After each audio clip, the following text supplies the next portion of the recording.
మరి ఒకసారి దేవుడు మనకి గొప్ప అవకాశాన్ని ఇచ్చి ఆయన నామాన్ని మహిమపరచడానికి మనందరికీ ఈ గొప్ప అవకాశం ఇచ్చిన దేవాతి దేవునికి నేను ఎంతగానో కృతజ్ఞతాస్తుతులు చెల్లిస్తున్నాను. ప్రతి దినము కూడా దేవుడు మనకు చేసిన గొప్ప అద్భుతమే. ఈరోజు మనం ఇలా కూర్చొని ఉన్నాము అని అంటే అది దేవుడు చేసిన అద్భుత కార్యమే. ఈరోజు ఇలాగ మనం మరలా ఊపిరి తీసుకుంటున్నాము అంటే అది దేవుడు చేసిన గొప్ప కార్యము మాత్రమే. మన బలము, మన శక్తి, మన జ్ఞానము అని కొన్ని పొరపాటు పడే వారందరికీ మరి ఒక దినమును మనం ఇక్కడ కూర్చున్నామంటే మనందరం అది ఆయన చేసిన అద్భుతాన్ని గుర్తుపెట్టుకోవడానికి మాత్రమే. ఆమేన్. ఈరోజు మనకి ఉంచబడిన ఈ కీర్తన భాగం 119వ కీర్తన. 119వ కీర్తన అని అంటే చాలామందికి భయం వేస్తుందండి. ఎస్పెషల్గా చూస్తే బైబిల్ కాలేజ్ విద్యార్థులందరికీ కూడా భయం వేస్తుంది. ఎందుకనంటే టీచర్స్ చేసే పని ఏంటంటే ఎప్పుడన్నా చేపలకి లేటుగా వచ్చినా, లేదా ఇంకొకసారి ఏదన్నా తప్పిదాలు ఏదన్నా చేసినప్పుడు, లేదా హోంవర్క్ ఇన్ టైంలో కంప్లీట్ చేయనప్పుడు సింపుల్గా టీచర్లు అందరూ ఏమంటారు, సరే నీతో నాకెందుకు గొడవ ఎందుకు అబ్బాయి, వెళ్ళి 119వ కీర్తన మొత్తం ఒకసారి రాసుకొచ్చే అంటారు. అందుకని 119వ కీర్తన మన కాలేజ్ ఏ బైబిల్ కాలేజీలో అయినా మ్యాక్సిమం జరిగే ప్రాసెస్ ఇది. పనిష్మెంట్లు అనేవి డిఫరెంట్గా ఉంటాయి బైబిల్ కాలేజ్లో. 119వ కీర్తన మొత్తం ఒకసారి రాసుకొచ్చాను. లాస్ట్ ఇయర్ మన విద్యార్థులు ఒకళ్ళు నాతో చెప్పారు, పేరు చెప్పను కానీ మన విద్యార్థులు, సార్ టీచర్ గారు నన్ను 6 సార్లు రాసుకురమ్మన్నారు సార్ 119వ కీర్తన అన్న. ఎందుకు రాసినానో తెలియదు సార్ మొత్తం. మరి అన్నిసార్లు లేటుగా ఎందుకు వచ్చావయ్యా అంటే, ఏమో సార్ 6 సార్లు అన్నారు సార్ అని. 119వ కీర్తన అంటే చాలామందికి ఆ లాంగ్ పొడవాటి కీర్తన చూసి భయం వేసేది కొంతమందికి. ఇంకా సంఘస్థులకి 119వ కీర్తన పొరపాటున ఎప్పుడైనా వచ్చి మొత్తం చదవమంటారేమోనని భయం వేసేది ఇంకొంతమందికి ఉంటుంది. ఇది చాలా పెద్ద కీర్తన, 176 వచనాలు గల కీర్తన. కానీ ఇదంతా కూడా చూస్తే నాకు ఎందుకు బైబిల్ కాలేజ్లో కానీ ఇలా ఎందుకు ఈ 119వ కీర్తన అంతగా ప్రాముఖ్యత, ప్రత్యేకత ఉంటుంది అని చూస్తే, ఈ 119వ కీర్తనలో ఒక ప్రత్యేకత ఉందండి.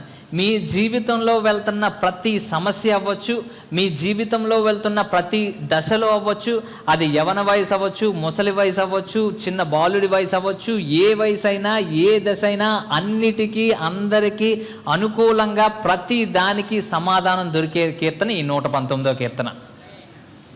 ఈ 119వ కీర్తనలో చూస్తే మొత్తం 22 సెక్షన్స్ ఉంటాయండి. దీంట్లో మొట్టమొదటిగా అలఫ్ నుంచి బేత్, ఇలాగా దానిపైన గిమేల్, దలైత్ అని ఇలాగా సెక్షన్స్గా విభజించబడి ఉంటుంది. ఇది మొత్తం 176 వచనాలు అని చెప్పాను కదండి. 22 సెక్షన్స్ కింద విభజించబడింది. ఈ 22 సెక్షన్స్ కింద ఎందుకు విభజించబడింది అని అంటే, అందరికీ ఆల్ఫాబెట్స్, ఇంగ్లీష్ ఆల్ఫాబెట్స్ ఏబిసిడీలు ఎంతమందికి వచ్చు అని అన్నాం అనుకోండి, ప్రతి ఒక్కరూ చేస్తారు. Everyone knows their ABCDs. A నుంచి జీజర్, ఏ నుంచి జెడ్ వరకు అందరికీ తెలుసు. అదేవిధంగా ఇక్కడ ఈ హీబ్రూస్లో చూసుకుంటే కనుక, ఈ హీబ్రూ భాషలో చూసుకుంటే ఎన్ని అక్షరాలు ఉన్నాయి అని అంటే 22 అక్షరాలు ఉన్నాయండి. ఎన్ని? 22 అక్షరాలు ఉన్నాయి. ఈ 22 అక్షరాలు మనకి ఏబిసిడి ఎలాగో అలాగే అలఫ్, బేత్, గమేల్, దళిత్ అని ఇవన్నీ కూడా ఏబిసిడి లాంటివి. హీబ్రూ అక్షరమాల అంటారు దీన్ని.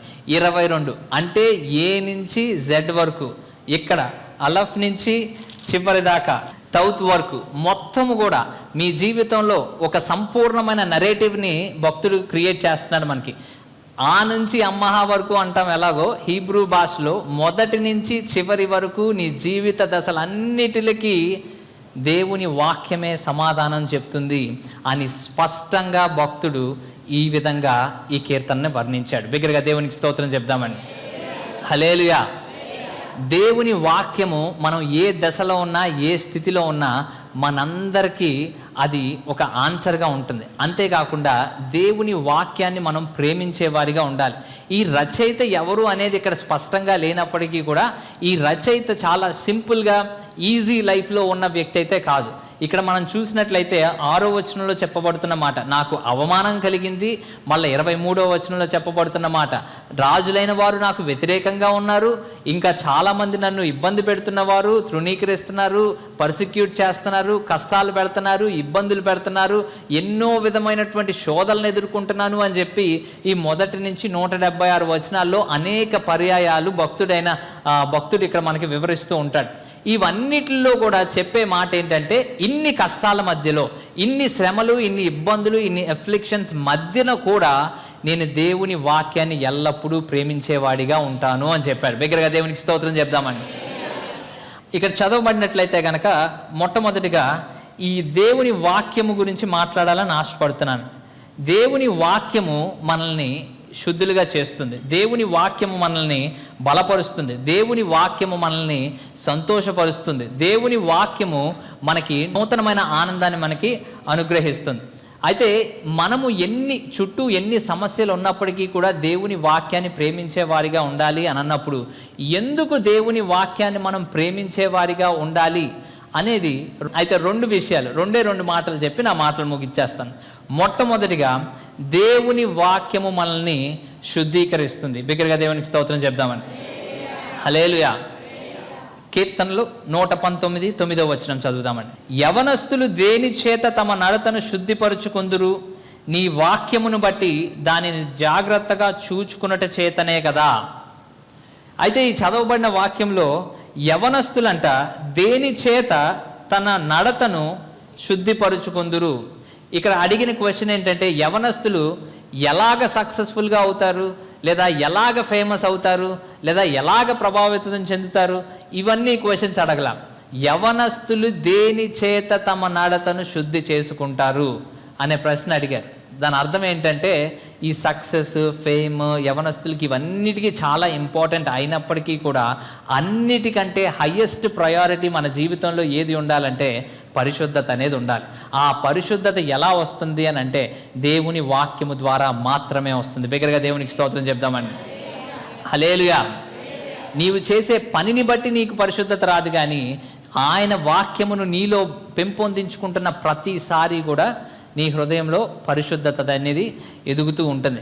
ఎప్పుడు కూడా నేను లాస్ట్ మంత్లో అనుకుంటా ప్రార్థన చేసుకుంటున్నప్పుడు ఒక డిబేట్ వింటా ఉన్నప్పుడు ఆయన చెప్పిన మాట ఏంటంటే, మనం చేసే పనుల వల్ల ఏ విధమైనటువంటి పరిశుద్ధత రాదు.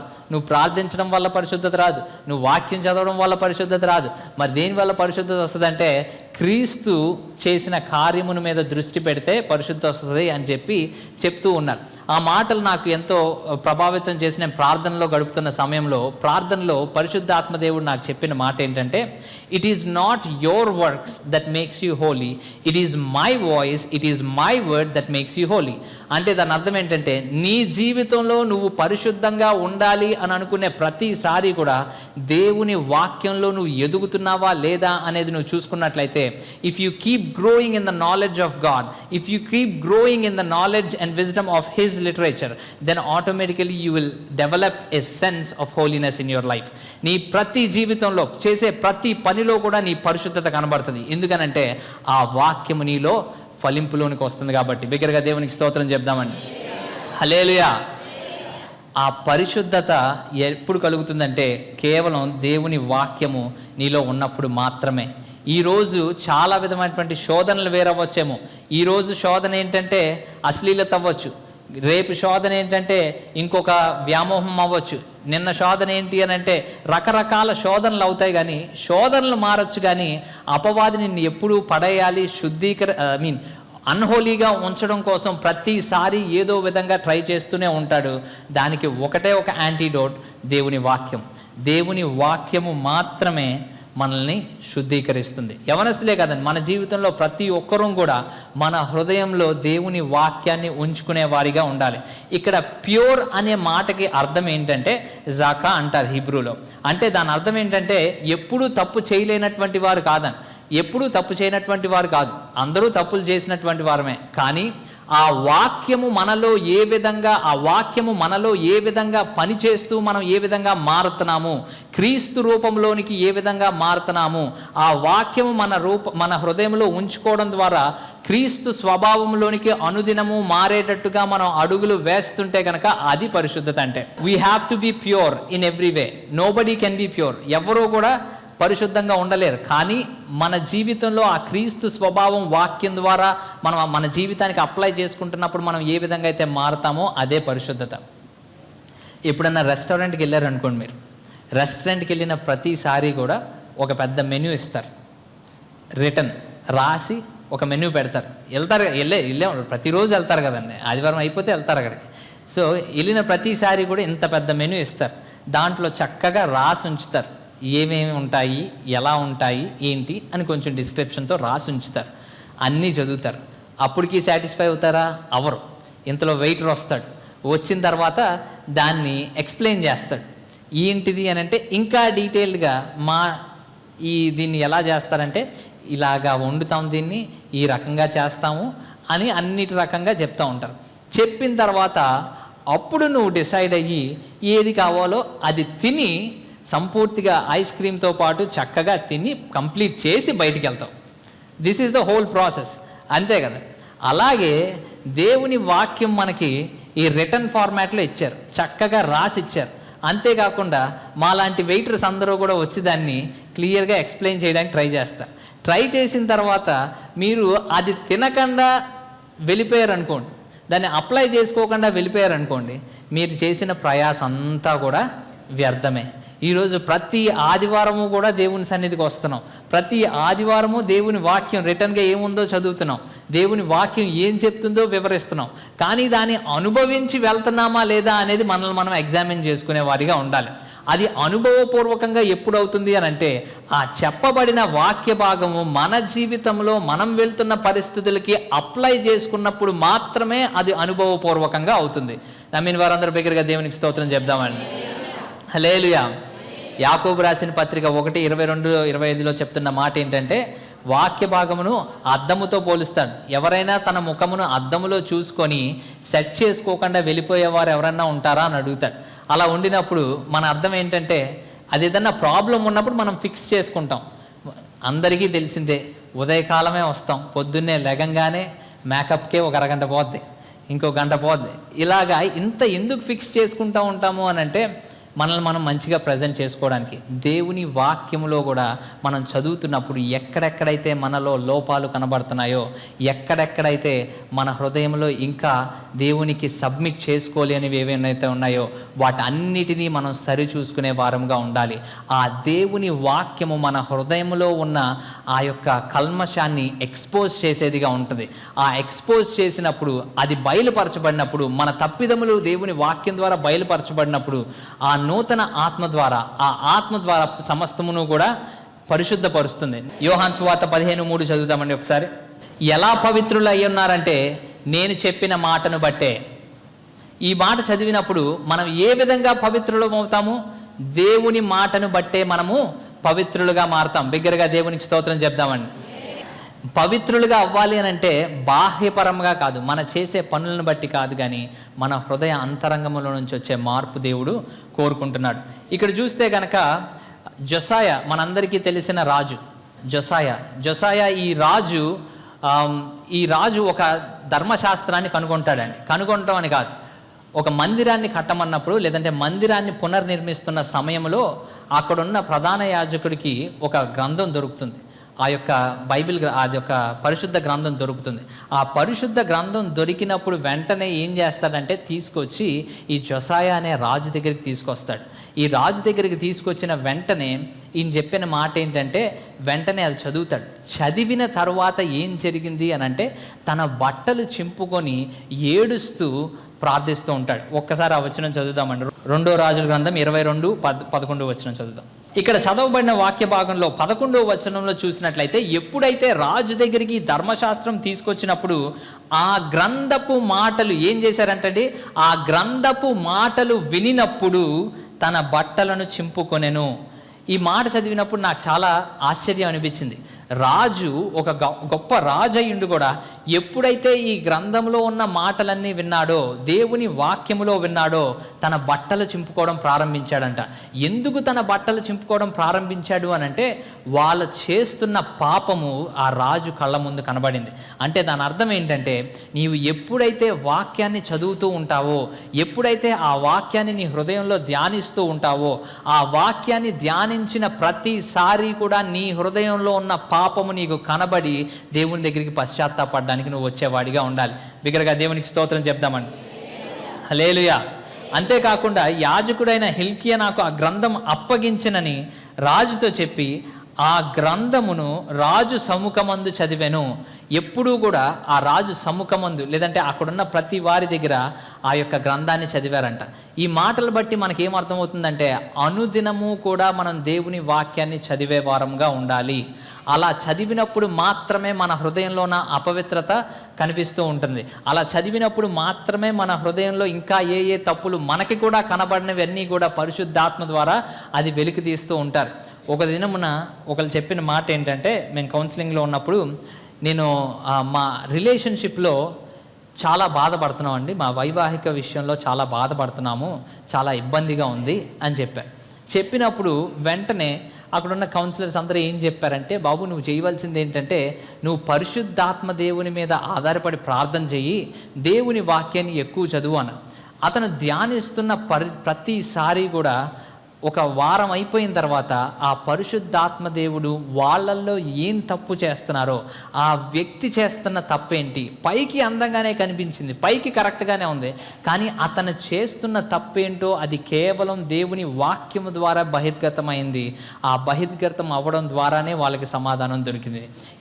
ఈ ఉదయకాల సమయంలో ఈ మాటలన్నీ ఎందుకు చెప్తున్నానంటే, మీ జీవితంలో దేవుని వాక్యము మీ హృదయంలో మీరు చదివినప్పుడు మాత్రమే మీ హృదయంలో ఉన్న ప్రతి విధమైనటువంటి అపవిత్రత దేవుడు బహిర్గతం చేస్తాడు. అది మిమ్మల్ని అవమానపరచడానికి బహిర్గతం చేయడు, కానీ మిమ్మల్ని పవిత్రపరచడానికి దేవుడు బహిర్గతం చేస్తాడు. బిగ్గరగా దేవునికి స్తోత్రం చెప్తామండి. హల్లెలూయా. అంతేకాకుండా ఆ వాగ్దానం చదివినప్పుడు ఇంకొక మాట జరిగిందండి. 11వ వచనంలో వాళ్ళందరూ కూడా రిపెంట్ అయ్యారు. అంటే దాని అర్థం ఏంటంటే, వినినప్పుడు తన బట్టలు చింపుకున్నారంటే బాధతో పశ్చాత్తాపడ్డారు. దాని తర్వాతే వెంటనే అక్కడున్న విగ్రహాలన్నీ ధ్వంసము చేసి మరలా పస్కా ఆచరించినట్లుగా మనకి దేవుని వాక్యం చెప్తుంది.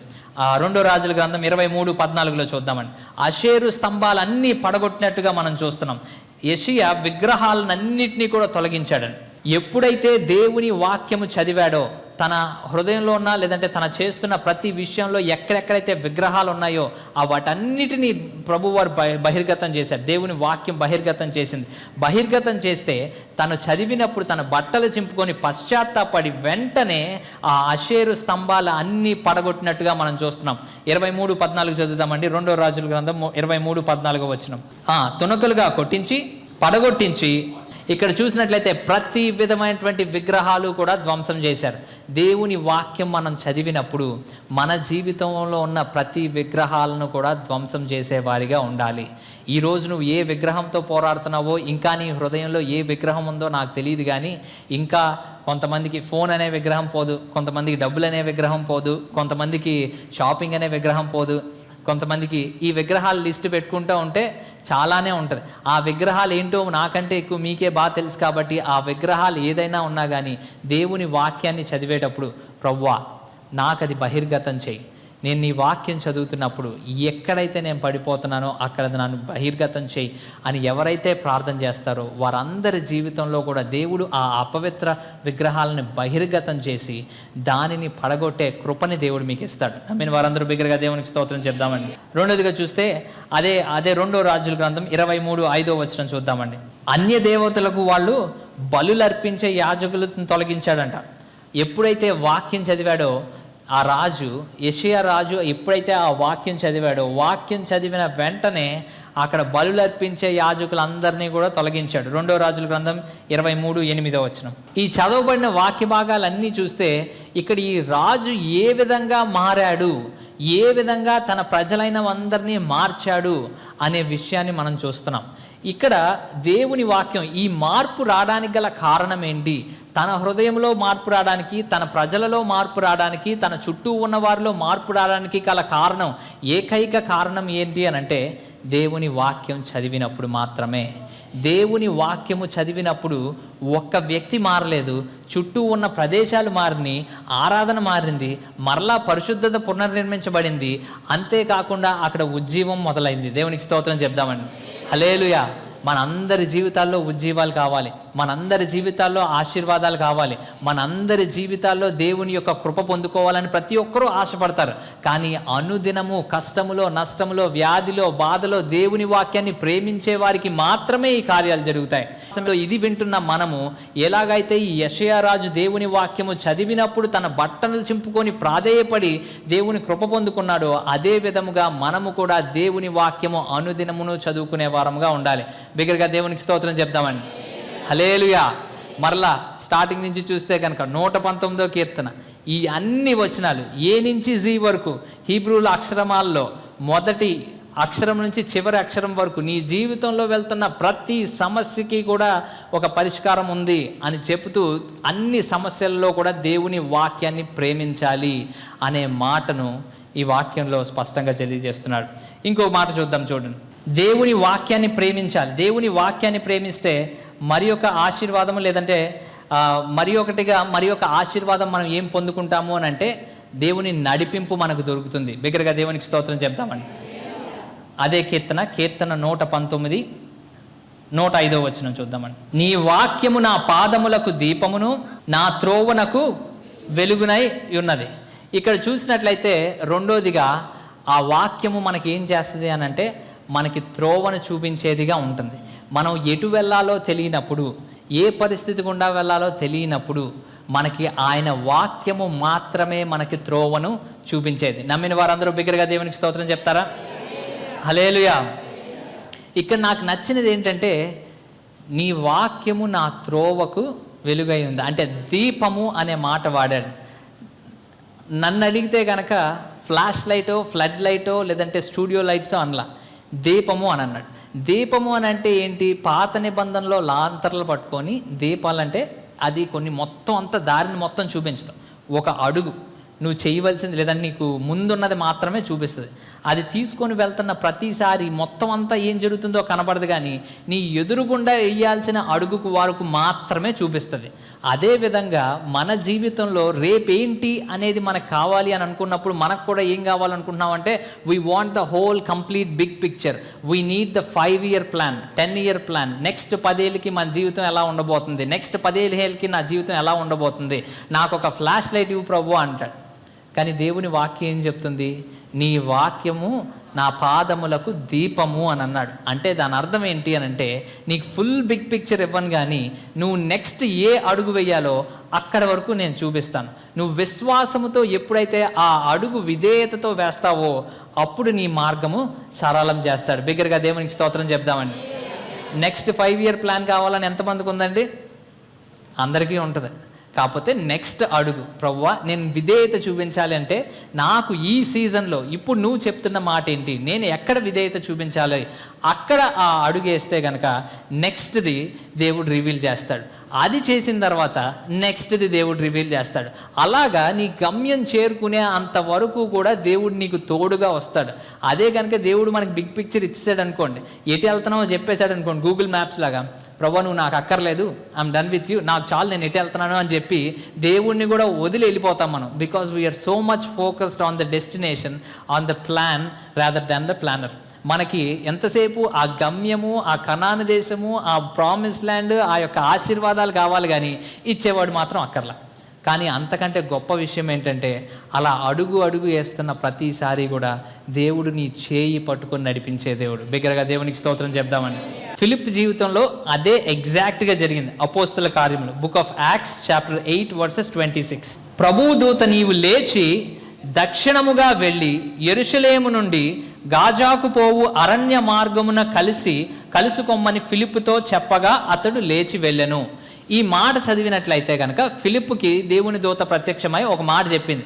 ఏమని చెప్పిందంటే ఇక్కడి నుంచి లేచి దక్షిణ వైపుకు వెళ్ళిపో, go and meet someone in the south. అదొకటే మాట మనకి ఫిలిప్పుకి చెప్పింది. ఇక్కడ నాకు అర్థం కానిది ఏంటంటే, ఈ చాప్టర్ అంతా కూడా చూస్తే, అపోస్తుల కార్యములు అంతా కూడా చూస్తే, ఈ 8వ అధ్యాయంలో ఇక్కడ ఫిలిప్పు ఒక మంచి ఉన్నతమైన స్థితిలో ఉన్నాడని చెప్పొచ్చు. ఇంకా ఆ సమరయ పట్టణం అంతా కూడా గొప్ప ఉజ్జీవంతో రగులుకుందని చెప్పొచ్చు. అద్భుత కార్యాలు జరుగుతున్న చోటు, ఆశ్చర్య కార్యాలు జరుగుతున్న చోటు. అక్కడ స్టెఫెను మర్డర్ చేయబడిన తర్వాత కూడా ఎంతో గొప్ప ఉజ్జీవం జరిగింది. ఇంత గొప్ప కార్యాలు ఇంత బలంగా వాడుకుంటున్న ఫిలిప్కి ఆల్ ఆఫ్ ఏ సడన్ దేవుడు పిలిచి ఏం చెప్తాడంటే, ఇంకా చాలు, ఇక్కడి నుంచి లేచి నువ్వు వేరే దగ్గరికి వెళ్ళు అన్నాడు. వెళ్ళు అని అన్నప్పుడు, ఇంత మంచి స్థలంలో నన్ను పెట్టి ఇంతగా ఆశీర్వదించి ఇంతగా గొప్ప కార్యాలు ఇక్కడ జరుగుతున్న సమయం నుంచి నువ్వు ఇక్కడి నుంచి నన్ను తీసుకొని వేరే దగ్గరికి వెళ్ళమంటున్నావు అంటే అది అంతకంటే గొప్పదే అయ్యి ఉంటుంది కదా. అలాంటి చాలా క్వశ్చన్లు ఫిలిప్కు వచ్చే ఉంటాయి, నాకైతే వచ్చేదే. వెంటనే ఫిలిప్ ఏమని అడగాలి? ఎక్కడికి ప్రభువా అని అడగాలి. ఇక్కడంటే అక్కడ ఇంకా గొప్ప సేవ జరుగుతుందా, లేదంటే నాకు ఇంకా పాస్టోరల్ పొజిషన్ పెద్దది ఇస్తున్నారా, నెక్స్ట్ ఎక్కడికి అని అడగాలి. కానీ ఫిలిప్ అలా అడిగాడా? లేదండి. ఎక్కడికి ఏ క్వశ్చన్స్ అడగల.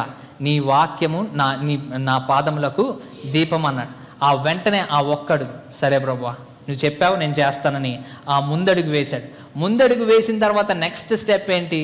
అక్కడ ఐథియోపియా అతన్ని కలిసిన తర్వాత నెక్స్ట్ అప్పటికి కూడా ఆలోచించవచ్చు. ఎవరో కనబడలా ఆ పట్టణంలో ఎవరో కనబడకపోయేసరికి హీ వాజ్ వెరీ కన్ఫ్యూజ్డ్. ఆ టైంలో కూడా ప్రభువా నేను నీకు విధేయత చూపిస్తానని చెప్పి he didn't have a complete big picture. ఒకటే మాట, నెక్స్ట్ ఏంటి అని అన్నప్పుడు ఒక వ్యక్తి వచ్చాడు, ఐథియోపియా అతను వచ్చాడు. నెక్స్ట్ ఏంటి ప్రభువా, అక్కడ అంత గొప్ప అద్భుతాలు జరుగుతున్నాయి, అక్కడ రివైవల్ జరుగుతుంది, ఉజ్జీవం జరుగుతుంది, ఇక్కడ ఎవడో లేడు, ఒక రథం ఒకటే కనబడుతుంది, ఆ రథంలో కూడా ఎవడు లేడు అన్నప్పుడు ఒక వ్యక్తి బైబిల్ తీసుకొని వచ్చాడు. అక్కడ అతను చదువుతుంది ఏంటంటే యెషయా 53 చదువుతున్నాడు. దాని తర్వాత ఆ వ్యక్తి వచ్చినప్పుడు వెంటనే అక్కడికి వచ్చి, ప్రభు నువ్వేం చదువుతున్నావు నీకు తెలుసా అన్నప్పుడు ఆ వ్యక్తి రెస్పాన్స్ ఏంటి? నాకు తెలీదు అని అన్నాడు. దాని తర్వాత మళ్ళా నెక్స్ట్ స్టెప్ ఏంటి? అతను ఆ రథంలో తీసుకొని వెళ్ళి అతనికి ఎక్స్ప్లెయిన్ చేయడం వల్ల, అసలు ఆ వాక్యాన్ని అంతా ఎక్స్ప్లెయిన్ చేయడం ద్వారా అతను మారాడు. అతను మారడం ద్వారా నెక్స్ట్ స్టెప్ ఏమైంది అని అంటే, అతనే బాప్తీసం, నీళ్లు రెడీగా ఉన్నాయి కదా నాకు బాప్తీసం ఇవ్వన్నాడు. బిగ్గరగా దేవునికి స్తోత్రం చెప్దామండి. మనకి ఇది చాలా కన్ఫ్యూజింగ్గా ఉండొచ్చు. అక్కడ అంత గొప్ప ఉజ్జీవం జరుగుతుంది, అన్ని ఆశ్చర్యకార్యాలు జరుగుతున్నాయి సమరయ పట్టణంలో. అక్కడి నుంచి ఫిలిప్పుని తీసి లెగు వేరే దగ్గరికి వెళ్ళన్నప్పుడు ఇంకా గొప్ప ఉజ్జీవం జరిగే చోట కదా పంపించాలి. ఈ ఒక్క వ్యక్తి దగ్గర కోసం ఎందుకు అని చాలామందికి ఆలోచన రావచ్చు. ఈ ఒక్క వ్యక్తి ద్వారా ఆఫ్రికా దేశం మొత్తం చరిత్ర మారిపోయింది. ఈ ఒక్క వ్యక్తి ద్వారా అనేక మంది బాప్తీసాలు తీసుకున్నారు. ఈ ఒక్క వ్యక్తి ద్వారా అనేక ఆఫ్రికా చరిత్ర, ఇప్పుడున్న ప్రజెంట్ ఆఫ్రికా ఇలా ఉంది అని అంటే బికాస్ ఆఫ్ దట్ ఐథియోపియన్. ఆ ఐథియోపియా ప్రవక్త అనకూడదు, ఆ ఐథియోపియా వ్యక్తి, ఇథియోపియన్ ఎవరైతే ఉన్నారో అతనికి స్టెఫెను చెప్పబడిన సువార్త ద్వారా ఒక ఖండం మొత్తం ఆశీర్వదించబడింది. ఇది ఫిలిప్కి అప్పుడు తెలుసా? ఫిలిప్ అప్పుడు లెగిసాట్ ఎల్లు అని అన్నప్పుడు అదంతటికి తెలుసా? ఇదంతా ఫుల్ పిక్చర్ ఉందా అంటే లేదు. ఒక్కొక్క అడుగు స్టెప్ బై స్టెప్ దేవుడు గైడ్ చేస్తూ వచ్చాడు. ఆ స్టెప్స్ అన్నిటిలో కూడా దేవుడు తోడైండి చేయి పట్టుకొని నడిపించాడు. బిగ్గరగా దేవునికి స్తోత్రం చెప్దామని. హల్లెలూయా. ఇది కేవలం ఒక విధేయతతో మాత్రమే జరుగుతుంది. నీకు ఒక్కొక్కసారి ఏమీ అర్థం కాదు, కానీ ప్రభువా నాకు ఆ 10 years పిక్చర్ నాకేం అర్థం కావట్లా, ఆ 5 year పిక్చర్ నాకేం అర్థం కావట్లా, రేపు నా ఫైనాన్సెస్ ఎలా ఉంటాయో తెలియదు, రేపు నాకు కుటుంబ జీవితం ఎలా ఉంటుందో నాకు తెలియదు, కానీ నాకు ఈ సీజన్లో నువ్వు చెప్పింది ఏదైతే ఉందో దాంట్లో నమ్మకంగా ఉండి ఒక అడుగు ముందుకేస్తాను. నాకు నీ వాక్యమును పట్టుకొని నేను ముందడిగేస్తాను. నీ వాక్యమే నా పాదములకు దీపము. ఆ కొంచెం లైట్ నాకు చూపించు ప్రభువా, ఇంకొంచెం ముందుకెళ్తాను. నాకు ఇంకొంచెం ఆ లైట్ చూపించు ప్రభువా, ఇంకొంచెం వెళ్తాను. నీ బ్రతుకు అగమ్య గోచరంగా ఉన్న ప్రతిసారి కూడా ఈ వాక్యమే నీ పాదములకు దీపం అవ్వాలి. బిగ్గరగా దేవునికి స్తోత్రం చెప్తామని. హల్లెలూయా. ఇలాగా ఈ 119వ కీర్తన చూసుకుంటే చాలా చెప్పుకోవచ్చండి దేవుని వాక్యం గురించి. దేవుని వాక్యము కేవలం మనల్ని నడిపించేదే కాదు, కానీ దేవుని వాక్యం మనల్ని శుద్ధి చేస్తుంది. దేవుని వాక్యం మనల్ని బలపరుస్తుంది. బలంగా ఉంటాం ఎలాగానంటే కేవలం దేవుని వాక్యం ద్వారానే. మన హృదయం మెరుగుపడుతుంది, మన శరీరం మెరుగుపడుతుంది, మన మార్గం మెరుగుపడుతుంది. సంతోషము సమాధానము ఎల్లప్పుడూ మన జీవితంలో ఉండాలి అని అంటే కేవలం అది దేవుని వాక్యం ద్వారా మాత్రమే సాధ్యం. ఎవరైతే దేవుని వాక్యమును కంప్లీట్గా చదువుతారో, ఇది ఏదో ఊరికనే చదివి వెళ్ళిపోయేది కాదు, కానీ అనుదినము మెడిటేట్ చేస్తారో వారి జీవితంలో ఆశీర్వాదాలు ఎల్లప్పుడూ ఉంటాయి. ఈ 119వ కీర్తన చాలా క్లియర్గా ఆర్కెస్ట్రేట్ చేసింది. ఆల్ఫాబెట్స్లో ఏ నుంచి జెడ్ వరకు మొత్తం ఎలాగైతే 22 సెక్షన్స్లో, అంటే 26 మనకు ఆల్ఫాబెట్స్, కానీ హీబ్రూలో 22. ఆ 22 సెక్షన్స్లో నువ్వు ఎక్కడ మొదలుపెట్టి ఎక్కడ ఆపినా, ఏ స్థితిలో ఉన్నా, ఏ దశలో ఉన్నా, నువ్వు ఎక్కడ చదివినా దేవుని వాక్యాన్ని ప్రేమించి అనుసరిస్తే కనుక ఖచ్చితంగా నీకు ఆన్సర్ దొరుకుతుంది, ఖచ్చితంగా నీకు వెలుగు దొరుకుతుంది, నీ పాదములకు దీపం ఇదే అని చెబుతూ మనల్ని ప్రోత్సహించాడు ఈ భక్తుడు. ఈ విధంగా మనం చదవగలిగితే, ఇది ఇంత క్లియర్గా ఆర్కెస్ట్రేట్ చేయడానికి గల కారణం ఏంటంటే మనం దేవుని వాక్యాన్ని మర్చిపోతూ ఉంటాం. అప్పట్లో దేవుని వాక్యం మనకి ఇలా క్లియర్గా లేదని అందరూ మెమరైజ్ చేయాలి. ఆ మెమరైజ్ చేయడం కోసం ఏ నుంచి జీ వరకు, ఏ నుంచి జెడ్ వరకు ఎలా ఉంటుందో అలా ఆల్ఫాబెట్స్లో ఇది గుర్తుండడం కోసం రాశారు. ఎందుకనంటే దేవుని వాక్యము చాలా ప్రాముఖ్యము. ఏ పరిస్థితుల్లో అయినా దేవుని వాక్యాన్ని ప్రేమించాలి. ఆ భక్తుడు చెప్పిన సారాంశం ఈ ఉదయకాల సమయంలో మనందరూ నేర్చుకునే వారిగా ఉండాలి. నీ ఇబ్బందిలో, నీ కష్టాల్లో, నీ వ్యాధిలో, శ్రమలో ఏదైనా, ప్రభువా నేను నీ వాక్యాన్ని ప్రేమిస్తాను, నీ వాక్యమే నన్ను శుద్ధి చేస్తుంది, నీ వాక్యమే నన్ను పరిపూర్ణంగా మారుస్తుంది, నీ వాక్యమే నన్ను బలపరుస్తుంది, నీ వాక్యమే నాకు దీపము, నీ వాక్యమే నన్ను నడిపిస్తుందని ఎవరైతే తీర్మానం తీసుకొని ఆయన వాక్యాన్ని ఎల్లప్పుడూ ప్రేమిస్తారో ఆయన ఆశీర్వాదాలన్నీ మీకు కలుగును గాక. ఆమేన్. అందరు తలలు వంచినట్లయితే ప్రార్థన చేసుకుందాం.